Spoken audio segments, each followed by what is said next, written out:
A significant legal development occurred late on Tuesday, May 20, 2025. U.S. Federal Judge Brian E. Murphy, based in Massachusetts, issued a critical ruling. He ordered that United States officials must retain custody and control over migrants. This applies to individuals who have apparently been removed or are in the process of being removed to South Sudan. The judge's order carries immediate weight. It signals a serious concern within the immigration system's current operations. Judge Murphy aims to ensure that justice can be properly served later, should these removals be deemed unlawful. The core reason behind Judge Murphy's order is to preserve the possibility of remedy. He clearly stated that the government must maintain custody and control of class members. This specific instruction is designed to ensure the practical feasibility of return. This means if the court later finds that these removals were unlawful, the individuals can be brought back. Furthermore, Judge Murphy included a vital directive regarding the treatment of these individuals. He explicitly stated in his ruling that he expects the migrants will be treated humanely. This instruction is a crucial component of his order, extending beyond mere legal technicalities. It directly addresses the fundamental human rights of the people involved. The judge is thereby sending an unambiguous message about the standards of care expected. Even amidst complicated legal proceedings and deportation actions, human dignity must be upheld. The ruling issued by Judge Murphy on Tuesday, May 20, 2025, was not an isolated event. It was the direct outcome of an emergency hearing held in his court. During this urgent session, attorneys representing immigrants brought forward deeply troubling concerns. They presented information that suggested immediate judicial intervention was necessary to prevent potential harm. The situation appeared to be developing very quickly, requiring swift action. During this critical emergency hearing, lawyers for the immigrants made serious allegations. They stated to the court that it appeared the Trump administration had initiated deportations of certain individuals. What was particularly concerning was the destination of these deportations.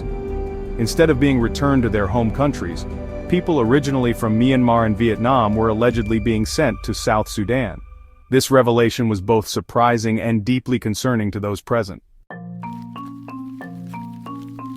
In his comprehensive order issued on Tuesday, Judge Brian E. Murphy did not simply halt the ongoing process.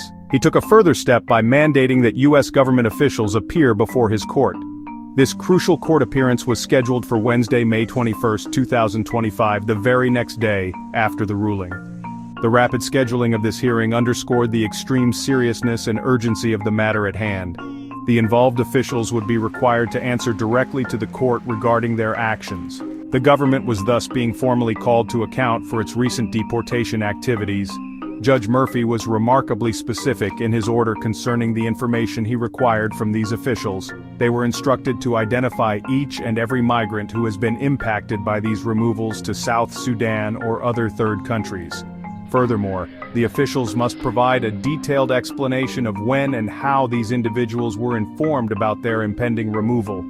Critically, the government must also detail what opportunity, if any, these migrants were given to raise fear-based claims related to their deportation. The human impact of these deportation policies was starkly illustrated by specific cases brought to the court's attention. Attorneys for the migrants reported the distressing situation of a man originally from Myanmar. This individual was apparently removed to South Sudan. Critically, he was reportedly informed about this life-altering deportation decision only in the English language. This presented a significant communication barrier, as English was not a language he spoke or understood well. Such a lack of effective and comprehensible communication is a serious due process concern.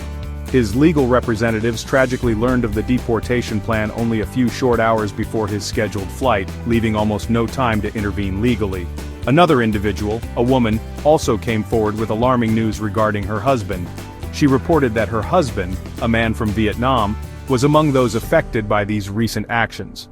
According to her deeply concerning account, he and potentially up to 10 other individuals were flown to Africa.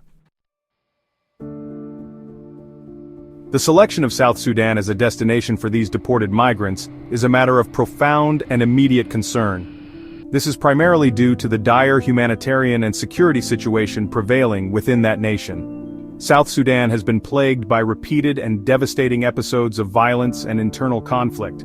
This has been a persistent reality since the country achieved its independence in 2011. Consequently, the nation is far from being a stable or safe environment for many people, let alone for foreign nationals. Sending individuals there, especially those who have no prior connection to South Sudan, raises serious ethical and safety questions. The actual conditions on the ground cannot be ignored in this context. Recent assessments indicate that the situation in South Sudan may be deteriorating further.